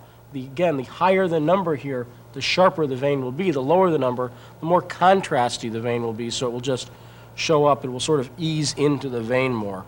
And let's just use this texture and hit F9 to render here and see how this looks. And this is the way the marble pattern looks. And again, you'll see that it does render much slower than the other patterns we've seen. And does it look like marble? Well, kinda. Looks kind of like a zebra, too, so if you're modeling that zebra, this might be the pattern for you. So let's exit out of here, and let's just change turbulence here. This is an important attribute to be able to change. By adjusting the turbulence, what's going to happen is, adjusted to 0.9, you're going to see that the lines themselves, the veins themselves, are much more all over the place. They're the lower the turbulence number, the straighter those veins will be. With a higher turbulence, what's happening is they're moving a lot more. Now, again, these don't produce really that realistic surfaces, and the best way to do these is image maps. Let's just talk about wood real briefly, too. And we'll be talking about some of these attributes, though, particularly sharpness and frequencies, more when we talk about the other procedurals. Next procedural we want to talk about is wood. And wood, you have turbulence, the same way that you did for marble. You've also got ring spacing and ring sharpness. And you'll see that these sharpness attributes show up in a few of these, again, as frequencies do. Ring spacing just determines how far the rings are from each other. We'll just go with these default settings. And not particularly wood-like. Again, wood is one of those ones I would definitely just end up using an image map for. But just to show you how it looks, here's the way it renders. Okay, I think I've warned you enough about these surfaces. So let's go on to a couple more useful ones. Underwater is the next one, and this can be very, very useful. And let's select underwater. And what underwater does is it creates realistic ripples, as though you'd thrown a stone into a pond, for instance. And this can be very, very useful, very, very good looking, not just for water effects, but also for some things you might not think of, like clouds in the sky, or just strange sort of psychedelic patterns. Now, let's look at the attributes here. We have wave sources. This is how many pebbles you've thrown into the pond, basically. And we'll set this to 1 wave source initially. Wavelength determines how far the waves are from each other. In other words, if this is one wave, how far is the next wave? Wave speed determines how fast those waves move. And band sharpness, again, is like sharpness in our other attributes, determines how sharp, how contrasty that band is, each individual wave is. Now, the way you animate this is by using wave speed. You do not use velocity here. So that's important to know if you're going to animate this texture. And these, again, look best animated. So let's just use this texture, but let's go out and change our colors here. So let's make this color blue, sort of a lightish, sort of greenish blue, instead of red. All right, now let's go in and let's set the other color. We set one color to a lightish blue. Let's set the other color in here, and we will change that to a darker blue. And our texture center is right in the middle, 0, 0, 0. We have one wave source. Our wavelength is 0.5. Well, this is a 1 meter object, so let's make this a little bit smaller, maybe 0.3. We'll leave our wave speed and band sharpness right where they are for now. So this is like we're throwing a stone into the pond, one stone, because we only have one wave source set. And what you'll see when this renders out is you're going to see the ripples, and it's like we've thrown a stone right into the middle here, and you're getting the ripple pattern. Now let's adjust these attributes a little bit more. And one of the first ones we can change here is the number of wave sources. Let's change this to 3, so it's like we're throwing 3 stones in. And don't forget, if you were to throw stones into a pond, you wouldn't just get the ripples moving out, but the ripples at some point would hit each other and start to interact, and you'd get a much more complex pattern. And that's just what happens here. We change our wave sources to 3, you'll see this is a much more complex pattern. All right, now let's adjust that band sharpness. And again, remember, the higher the sharpness number, the tighter the bands will be. So let's just take a look at that. It defaults to 2. Let's bring it up to 6. You can see there's much more contrast between them. Okay, so you can adjust these settings, and again, you can make pretty realistic water by combining some of these. Now, one thing we haven't talked about yet is wave speed, and wave speed is only going to affect you here when you animate. Now, the wave speed determines how far each wave will travel, and again, this is per frame. So here's the formula that you'd use, and what you do is you're dividing wavelength by the number of frames that you want to be a complete cycle, and that results in what your wave speed number should be. So for instance, with a wavelength of 0.3, let's say I wanted this to repeat over 30 frames, I'd have to divide 30 into 0.3, and that would determine what my wave speed should be, and this is where our friend the calculator comes in handy. And again, this is just beats doing real math. What we do is we divide 0.3, and we'll divide that by 30 frames, and that gives us 0.01. So that means that our wave speed should be 0.01 in this case. It's going to be pretty quick, but let's just set that anyway. So 0.01 for our wave speed. And let's bring our band sharpness back down. And let's just take away the way this would look animated, and you're just seeing basically a 1 second loop here, but you'll notice that it's looping perfectly. Finally, let's talk about the last procedural type, and that's fractal noise. Now, fractals are a mathematics of nature. Basically, what fractals do is they produce random patterns, but they're not too random. And an example of fractals that comes up all the time is cloud patterns, for instance, or the edge of a seashore, for instance. These are patterns that are random. There's no repeating to them, but on the other way, and they're not crazy random. They're not anarchy. So let's go to fractals here and see what we have for settings. And you'll notice you have the same settings we had before. You also have frequencies and contrast. And remember, frequencies determines the amount of detail in a pattern. Contrast determines whether you've got a sharp or a sort of dulled edge as you move from value to value, in this case from color to color. Now we'll leave the color settings where we had them before. We'll leave frequencies right where we have them too. And the important thing to note here is texture size. Texture size determines how big the fractal pattern is. So let's start by setting it to 0.5, or half a meter. We'll leave frequencies right where it is. We'll leave contrast where it is, and see the way this draws. Now, since this will only be half the cube, this is going to be a rather large fractal pattern, rather large random pattern, but you'll see it does give us 2 colors, and since our contrast is fairly low, it seems to fade between the 2 colors here. So here's the way this looks rendered. And again, the cube, you can see it does have a sort of cloud-like, a nice natural randomness to it. Now, if we were to adjust our texture size down, you're going to see that the pattern becomes smaller. And so let's adjust it now, and let's make a pretty big jump here. We'll adjust the texture size to 0.05, so it's a tenth the size that it was before. And now what you'll see is a much smaller pattern. Now one nice thing about fractals, and here it comes as it renders down, is that they don't repeat. So if you were to give this velocity and move the fractal pattern along, you would never see a repetition. And that's one of the problems with image maps, by the way, is eventually you start to see the pattern. It's almost like the old Saturday morning cartoons where a coyote's chasing a roadrunner across the screen, and you eventually, if you watch the background, you'd see the same tree going by every 5 seconds or whatever. It's the same problem when you use image mapping. Your eye can pick up on that, and eventually it sort of breaks the illusion. Now with fractal patterns, because it's a random pattern, it's constantly changing, if you were to give this velocity, you'd never see an exact repeat. So it's very, very handy, although the render times are, again, longer than if you're just using a normal color or an image map. Okay, let's also talk about the other attribute we can change of fractals here. Let's change our frequencies to 1, and this will be the same size, but you're going to notice that the pattern has much less detail. And it's going to be exactly the same pattern, but again, there'll just be less detail around the edges. And one thing that'll do, lowering the frequencies in any of these procedurals, lowering the frequencies decreases the amount of render time. Increasing the frequencies increases the amount of render time. I usually set it to 2, something around there. 1, often I can get away with 1, and that's generally, if I can get away with it, I'll use that because it takes less time. Let's adjust it upwards. Let's adjust it to 6.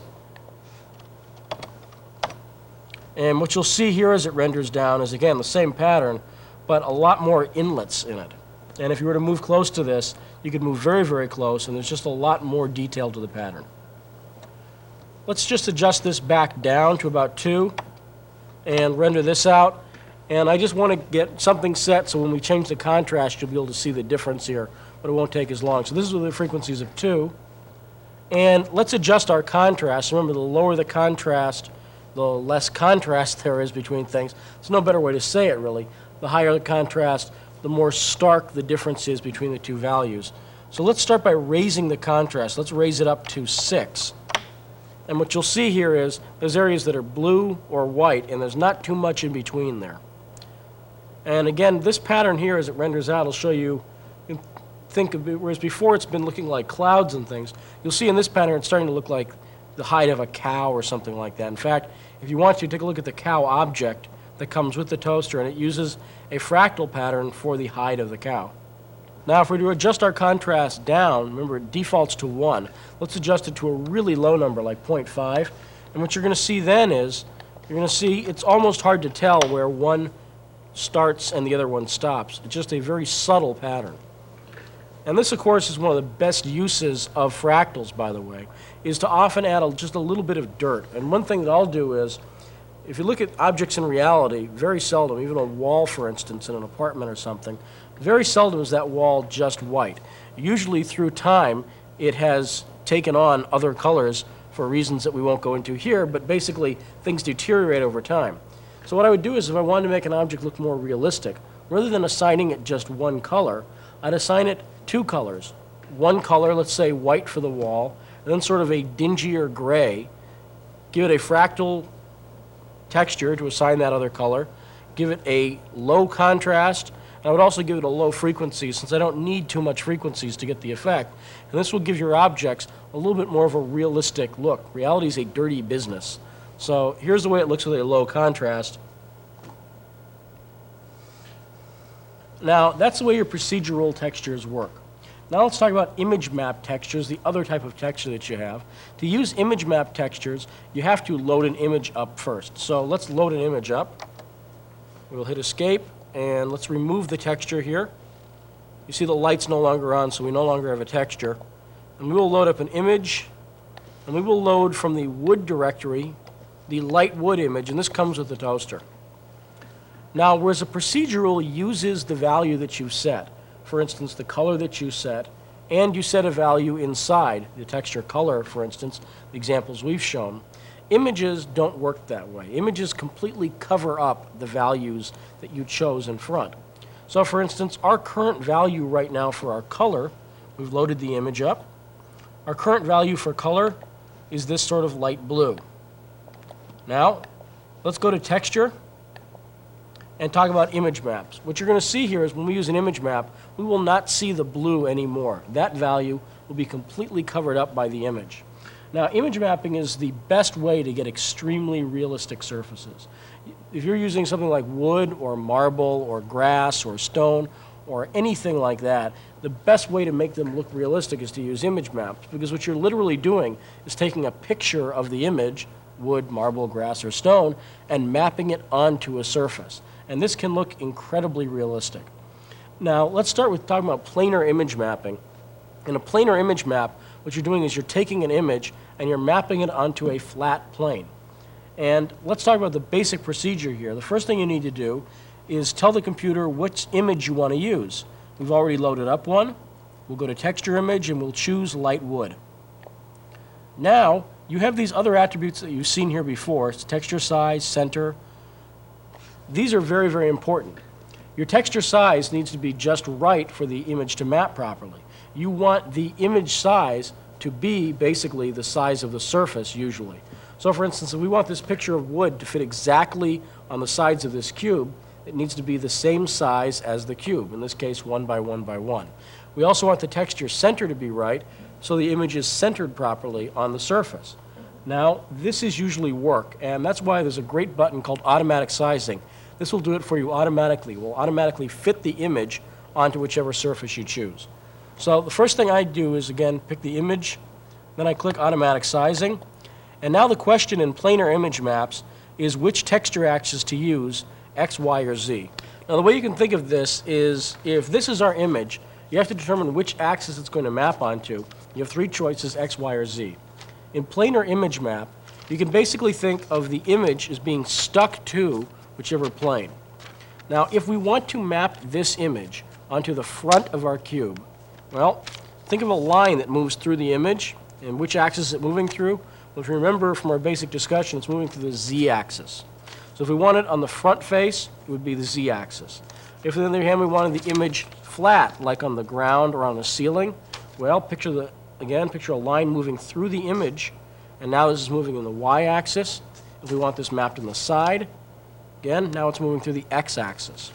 So let's start by mapping our light wood image onto the front face, which is the Z-axis, the axis that moves in and out of the screen.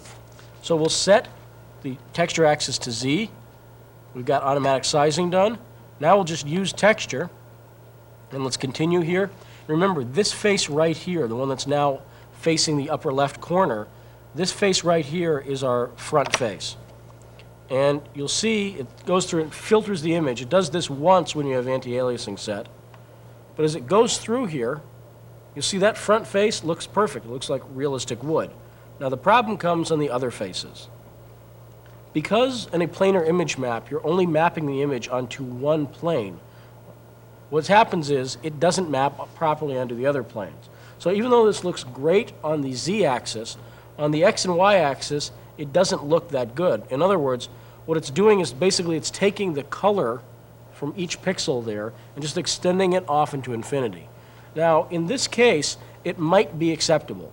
You don't have the same amount of detail as you do in the front face on the two side faces, but it looks okay. Let's just adjust planar image map here, and let's put it onto the other axes. Here is Y. Now what this is going to do is this is going to cause it, as you'll see here, to render properly on the bottom axis, but not on the front and sides. And finally, there's the X-axis, where this will map properly on the side, the face on the right, but not properly on the front face or the bottom face. Now, there's two ways to alleviate this problem, and I'll talk about the second one first. The simplest way is if you just want the same image on all sides of this cube, there's a new type of texture mapping in VT4000 that lets you accomplish this. And this is cubic image mapping. If we go to cubic image map, you'll notice that there's no longer an X, Y, or Z choice here. We don't even have that choice. When we render this out, it's going to render the image properly on X, Y, and Z axes. Now, this works just great if you want the same image on all the sides. Otherwise, what you're going to need to do here is you're going to have to go in and change the texture name, change the surface name for each different side. So let's just go in and do that real quickly in Modeler, just to refresh your memory. What we need to do here is, let's say we wanted a different image on the side. Well, we'd go into Modeler, and let's do an import object here. Even though we have this cube, let's make sure we have the right object. So we'll go to an open layer, we'll import the cube, and what we'll do is we will rename the polygons. Now, if this is our face, this is our front, and this is our back polygon, these are our sides here. We're looking from the top now. So these are our sides. Let's just select those. And I'm going to use the right mouse button here and drag a lasso around the side. That selects this side face. Hold down the Shift key and lasso this side. Selects that side face. And now let's select a new image name for these. And what we'll do is, these are right now called cube. What we'll do is we'll name these two cube sides. You could also, if you wanted to, call this cube x-axis. I often will label things as x, y, or z axes so I remember when I'm image mapping. Let's apply this. And now let's export this. And exit back out. Now, if we were to just do a quick render here, what you're going to find is the front and the bottom faces are mapped the same way we were when we left. The side faces, though, are back to a default surface. And here's the way this looks rendered. So if we wanted to map another picture onto this, like the picture of marble that comes with the toaster, let's just load that up. Go to Images, Load Image, and instead of the wood drawer, we'll go to the marble directory, load VT4000. Now we'll go to Surfaces, pick the cube side surface, Texture, and I have two choices here. I'll pick VT4000. I could do an x-axis, click on automatic size. This would work, there'd be nothing wrong with it, but I'm lazy. So my choice is, if I'm mapping it onto a cube, I don't even want to think about that. I just always use cubic image mapping. It will still work, because remember, we have different surface names on the side here. So I'll just use surface cubic image mapping. Use texture, and this is the way it'll render out now. Okay, let's talk about some of the other buttons that we have here. Let's just take a quick look at those. And the buttons down here, anti-aliasing, pixel blending, and negative image. Let's talk about anti-aliasing and pixel blending first. Anti-aliasing and pixel blending, you'll see, are by default on. The reason why is you'll generally want them on, so the program automatically sets them up that way. Anti-aliasing, if it were turned off, the images would often be more shimmery because of NTSC. You'd get thin lines that would flicker, and they don't look as good. Anti-aliasing on makes the images look much more better, smooths out the rough edges. Now, pixel blending is important if you're going to be flying close to a surface. Because what you're doing here is actually mapping a picture here, if you were to fly up very close, normally you might be able to see the individual pictures or picture elements in that image that's mapped onto an object. By turning pixel blending on, if the camera flies very close to an object that's image mapped, you can't really tell that there's these individual square pixels. It smooths them out.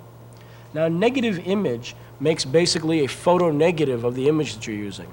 And so, for instance, here at the VT4000 image, if I were to click on negative image, it would render out as a negative, and often with this VT4000, it is a better looking image. And this is also a quick way to take one image and use it in a scene and have it look like two different surfaces.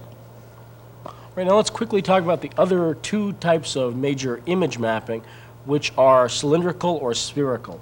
Now, you'd want to use these depending upon the object you're using, for instance, cylinders or spheres. Planar image mapping works great on objects that are flat edges, for instance, the front of a TV set or the front of a logo. On the other hand, when you're working with a sphere, like wrapping the world map around a sphere, well, then you need to use a different type of mapping.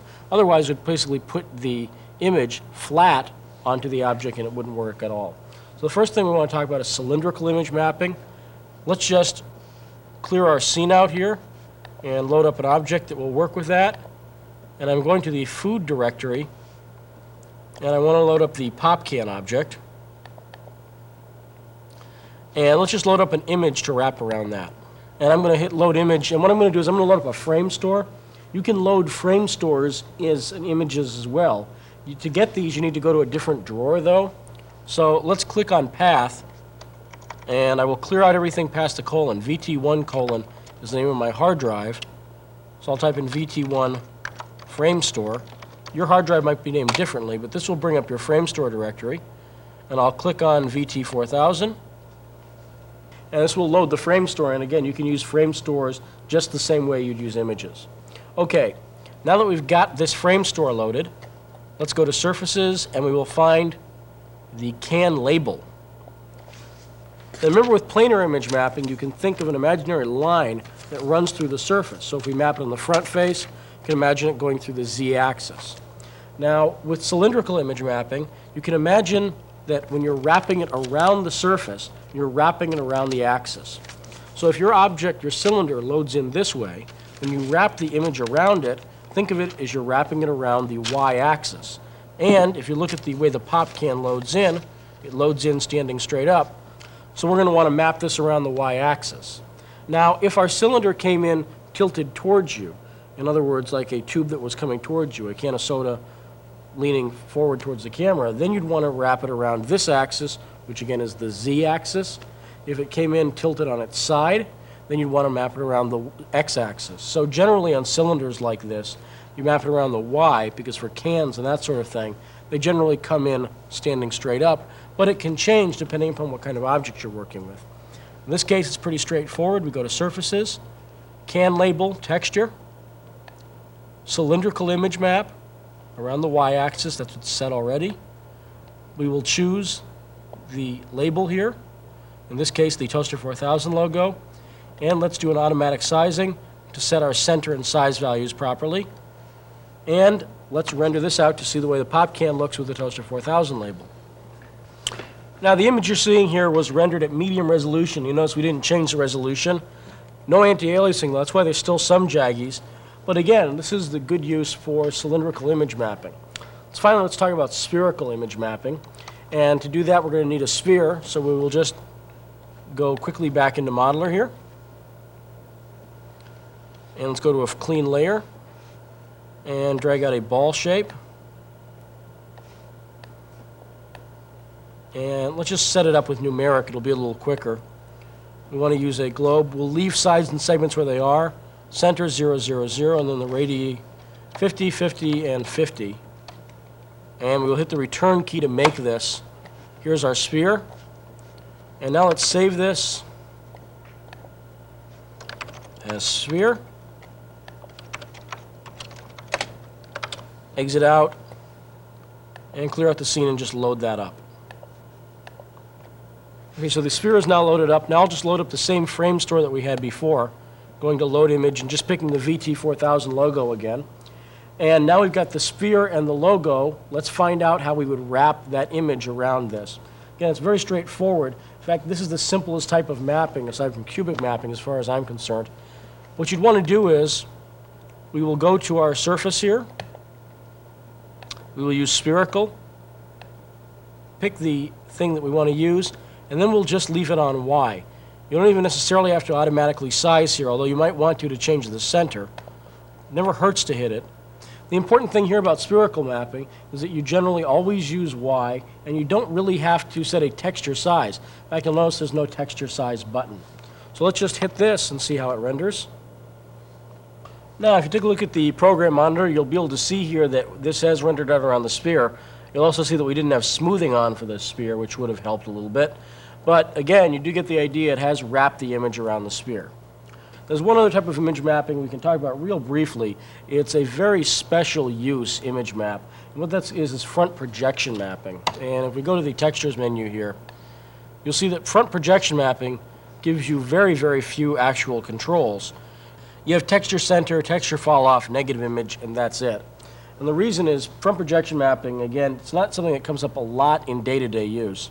What it would allow you to do, for instance, is if you had framed grab pictures of me talking now, and then you put an object in front of me, and you were to front projection map the sequence of images, which is me being grabbed, onto that, well, you would be able to see right through it. Now, what do you use that for? Basically, sort of high-end special effects stuff.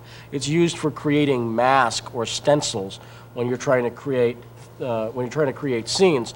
But again, it's nothing that I've ever used in any regular project, and there are some uses for it, but they're a little beyond the scope of this tape. Okay, now let's talk about bump mapping. Now you understand textures. We talked about procedurals and image maps. Bump mapping can now come into play, and bump mapping is the way we give an object texture. Let's load up that urn object that we had before.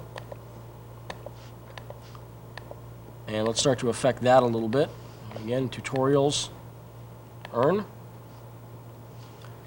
And again, let's go to low res here before we render this, and let's just render this out with its default setting. So here's the way the urn looks normally, and you can see that the surface of the urn is very, very smooth. Now, sometimes you don't want that. You want the surface itself to look like it's got some texture, and that's where bump mapping comes into play. And the reason we haven't talked about bump mapping before is because bump mapping is a texture. Bump mapping only works with textures. And you can see bump mapping on the surfaces panel right down here. When we click on bump map, it brings up the different surfaces we have to choose from: planar, cylindrical, spherical, and cubic image mapping, ripples, and fractal bumps. And we're going to start with fractals to put a sort of random pattern onto our bumps here. So what we're going to do is create a random pattern of bumps. And again, the size determines how big those bumps will be. Well, in this case, our urn is 1 foot tall, about 1 foot tall. And I'm going to make it fairly small bumps. So I'll make each one of the bumps about 8 millimeters. So we'll just go to texture size. 0.008 is 8 millimeters. And amplitude determines how bumpy the surface will be. 100% is pretty darn bumpy. 50% is less bumpy. It's pretty much that simple. Now the other thing we have to set here obviously is frequencies. And again, that determines the amount of detail in this pattern. Let's just go with the frequencies of 3, the default, and render this out and see how this affects the surface. Now bump mapping is another very, very good way to give surfaces more of a realistic look. For instance, if you just mapped an image map onto a flat plane, well, it wouldn't look particularly realistic because there's no depth to it whatsoever. Whereas adding bump mapping, like this for instance, you see how it gives the entire object sort of a beaten up look here. Now this is with 100% amplitude. Let's drop our amplitude down a little bit.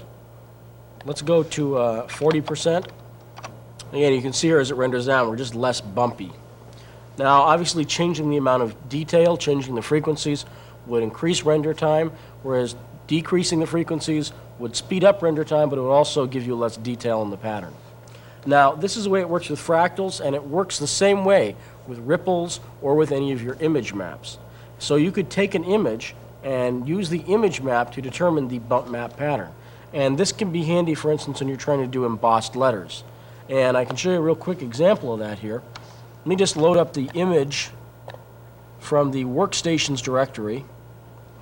Let me go back to my main control panel here. To do that, I'm going to clear out everything in this requester and hit enter. And this shows me my images directory. I will go to workstation, and where it says VT label, this is a simple 2-color picture, and it says video toaster. What I'm going to do is go to my surface, bump map, pick a cylindrical image map because we want to wrap it around the urn here. Y-axis is fine. Pick VT label and do an automatic size here. And I could see that when I was looking at the image that the video toaster part of this label is down fairly low. So I'm going to raise my texture center a little bit here in the Y-axis. So instead of 0.1486, I'm going to change this to 0.2 and hit OK. That will just raise the whole thing a little bit by adjusting the center. And let's take a look at the way this looks. I will bring the amplitude back up to 100%. And again, as it renders down here, you'll see that it looks like the words are now etched into the side there. You can see that they're raised on the side, and that can be very, very effective. And of course, you could do other things. If you had a pattern that was just a series of little lines, just little straight lines, you could easily create something that looks like nicks or cuts on something. Now, one thing that's important to understand about all these textures is you can combine these effects. So in other words, let's take a look back out here at our surfaces requester. You notice that we've been using textures for surface color and bump mapping so far, but you also have textures for luminosity, diffusion, specularity, reflectivity, and transparency. Now, this is the reason I've been saying value instead of color a lot of the time. The reason I've been saying you pick, for instance, two values instead of two colors is because you're working really with values here. You can apply any of these textures, the procedurals or the image maps, to other attributes such as diffusion, specularity, transparency, and so on. And let's take a good look at an example where we do that, a pretty simple example here. So let's clear out our scene here, and we will load up the sphere object that we used before. And let's load up two images, and these are both world maps. One of them, 4-color world map, has a number of different colors on it. And again, our previews here just show up as black and white. But the other image here, world map black and white, this is the same image. You can see there's less colors here. And you can also see that because the bits per pixel is 1. 1 bit per pixel means it's a 2-color image, whereas world color map is 3 bits per pixel, so there's more colors in that image. There's 8 colors. And what we're going to do is we're going to take the sphere and we're going to wrap the 4-color version around the sphere, use that as a surface map. That'll give us a globe. So we will just go to Surfaces, turn on Smoothing, and under our surface color for texture, use the spherical image map, 4-color, we'll choose that as our image. Y-axis, that's fine. Hit automatic sizing just for fun, and then use texture. And let's just take a quick low-res render of this to see how it looks so far. Okay, and you can see the globe there. Now, one thing you'll notice about this is that the sides of the globe aren't really as round as I would like. And the reason for that is when we created this sphere, we really didn't use as many segments around the side as I normally would use. But this has nothing to do with the surfaces. This is just when we created the model. We'd want a model with really more polygons than we have. But the surface is fine. Now what we want to do is we're going to use the black and white version of this and apply a transparency map. And by applying a transparency map with the same image, but just a black and white version, what we'll have is we'll have a clear glass globe where we will have basically the ocean parts will be invisible, we'll make them glass-like, and just the land masses will show up here. And this is a very, very nice sort of corporate, sort of newsy look. So let's just add that, and we'll go to Surfaces, and we'll go to Transparency, go to Texture, and again we're doing the same thing, a spherical image map, except now we're picking the black and white version, automatic size. And because we're using the black and white version, what's going to happen here is any areas that are dark are going to show up as invisible, and areas that are light are going to show up as visible. If we wanted to switch that, we just use the negative image button here. And this is a pretty good use for negative image, is sort of reversing an effect. On the urn that we did before with the video toaster, if we wanted to put the urn another way, all we'd have to do is just do a negative image. And instead of being indented, it would then be embossed on the surface. So let's just go with this, use texture, and just do a render here. Now one thing that you'll notice is if you do a render like this that it's going to take a lot more time, because again remember transparency adds to the time. Also we're going to have a problem on this, and we'll fix that problem. If you take a look at the program monitor here, you'll see that it's a little bland right here. It did what I said, it's made the oceans transparent, but if we want this to be glass, first off we need a little bit of shininess. Also we cannot see basically the land masses on the other side of the globe. Why not? Because we don't have double-sided on here. By putting double-sided on, then we'll see the back faces. Remember, generally when you're using transparency, you want to have double-sided turned on. So let's go back to Surfaces, turn double-sided on, and let's give ourselves a specular value of 100%, and let's go high for the glossiness, and maybe make our surface color a little bit blue, and kind of use color highlights. That means we'll get a nice blue glint on this. And this should make a little bit of difference here. You should be able to see the background more. And again though, because we've added double-sided, it is going to increase the render time, but it will be a pretty nice looking image here. So, and as this renders down, you can see this is a little more what we're looking for here. This has the sort of glass look that we like. And again, let me just change the background color and render it one more time so you can see it offset a little bit better. I also might change the glossiness. I'm not sure if I like the hotspot the way it is. Yeah, this is just part of the process as you kind of try things and experiment. I've turned off color highlights and gone to a medium glossiness. And I will just change my background color here to a sort of lighter blue, which will be more interesting than the black, and re-render. And again, this is just the basic process you go through. You try things, you render, you see what you want it to look like. If it's not quite there, just change your settings. And let's take a look at the final version here. Okay, as this renders down, you can see, we can really sort of see the back of the whole image. We can see it a little bit better now. And again, this is just low res, so it's a little jaggy around the sides. But you do get the idea, and you can see that we can use any of these textures with something like transparency or specular, diffuse, any of those settings, create very, very nice looking effects. Okay, let's finish up and do a quick logo and use the reflection map image again. And let's talk about how we do that. Now, we'll escape back here. And one thing that's important to note is if you want to use images that will load up properly here, the best way to do that is to use Toaster Paint and save your images using the Save RGB option from Toaster Paint. Now, we don't have enough time in this tape to get into Toaster Paint, so if you're not familiar with it, check your manual or the tape on Toaster Paint in this series. But the idea is if you want an image that you can load up easily from the Images Requester, go into Toaster Paint, load that frame store, or just load it in using the grab feature of Toaster Paint, then save that as an RGB image. Now, given that, one thing I will let you know that makes a very, very good image for reflection mapping is just a crinkly piece of tinfoil. It works very well. For you want to try your own reflection map, it's a good place to start. I'm just going to use the fractal reflections image that comes with the toaster, because that's very, very nice too. And let's go in and start by going into Model and just creating our logo. And we get a lot of things going on here, so I'm going to clear out the whole project by just doing a new. That will get rid of everything. And let's just start by creating our text object. Okay, and we'll just type in our text. And I'm using Harvest Italic as the font here. Let's hit OK. And this looks okay so far. I'm going to use the F1 key, which is the keyboard shortcut for the macro that centers, so I can see it a little bit better. Let's go to Multiply. We'll do an Extrude. And we will set a good distance. I don't want this to be too thick. It's about right. Return key to give it the distance. And let's start by just selecting the front polygons. I'm using the right mouse button with the polygon button down here chosen and dragging a lasso around the front faces. Now I am going to bevel the front faces. And to use the bevel tool, we just click on the bevel button. 10 centimeters would be way too much. I'll go to about 2 centimeters as our inset here. Sometimes you may need to do this a few times to make sure it's right, but in this case we got it on the first try. Okay, let's just zoom in a bit. And what we're going to want is, I'm going to want to pick the front faces here, the very front face. And I'm just going to make this window bigger. And I'm again using the lasso. And I'm just surrounding the front face.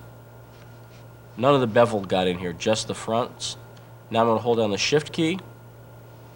And again, drag the lasso through here. Now the backs are chosen. And let's create a surface name for the fronts and backs. And we'll call this Lightwave Fronts. That's okay. And now what we'll do is, let's select the side faces here.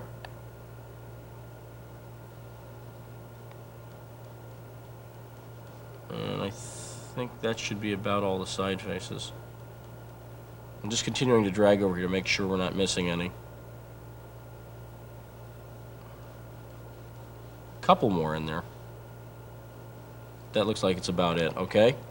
Now I'm going to hit Q again. That brings up surfaces. We'll call this Lightwave Sides. And now what I'm going to do is I'm going to use the Statistics menu. And just hit A to fit this in. And I'm going to select just everything that's still called default here. And that should be just the bevels, and it is. I can see that none of these faces are chosen. So now I'm going to name these bevels, and I will name these Lightwave Bevels. Alright, so now what we've done is we have 3 different surface names. The fronts and back are Lightwave Fronts, the sides are Sides, the bevel is bevel. And the reason we can do that, the reason we want to do that is so we can set different surfaces for those different attributes. And the reason you do that is because a lot of times on logos you'll see the sides have one surface, a matte blue for instance, whereas the fronts might be another surface and the bevels would be a third. So let's just leave this where it is, save the object, and save it as Lightwave, exit out, and let's load that object up.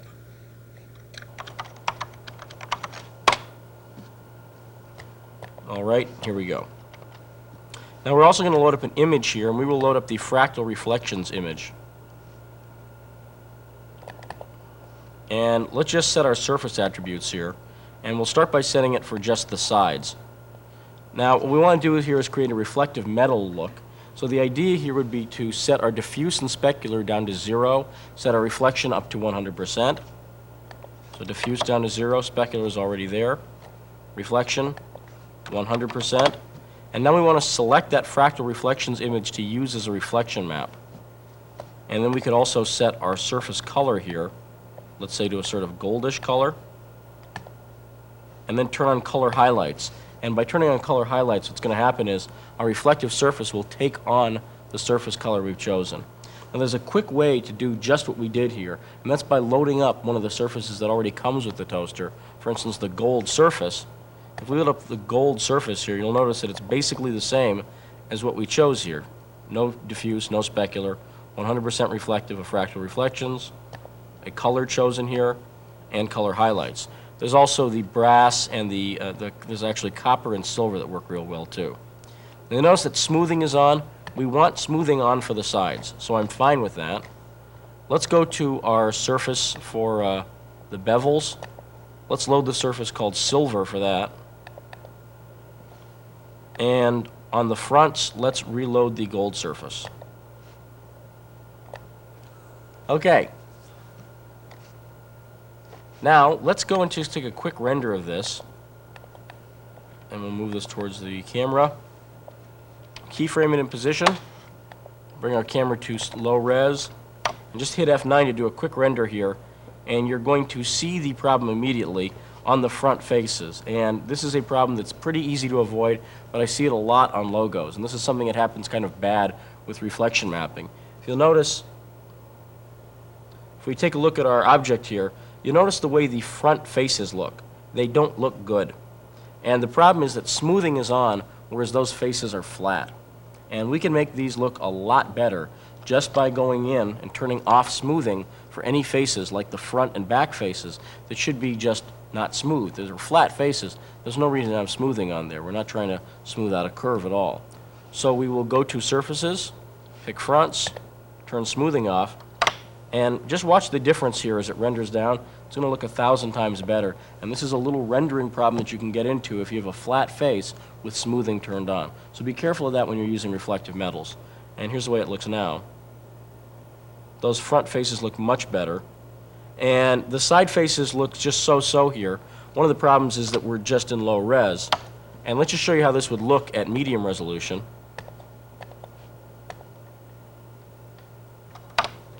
And this is how it looks rendered out at medium res. And let's just take a look at a quick animation that shows this going by. And you can see how the metal surface reacts with the light. This is the reason the metal reflective surface works well. And this is the reason you'd want to use reflection mapping. It's because it looks very, very effective when it's animated. Okay, that's all the time we have for this tape. We hope you will just take the time to learn the things we've talked about here and really get in and start to experiment. Surfaces are one of the areas that you can exert the most creative control and really start to make a project look like your own. If you have any questions, don't hesitate to write to us at the address you see on your screen right now. Until next time, I'm Lee Stranahan. Thanks a lot. Bye-bye.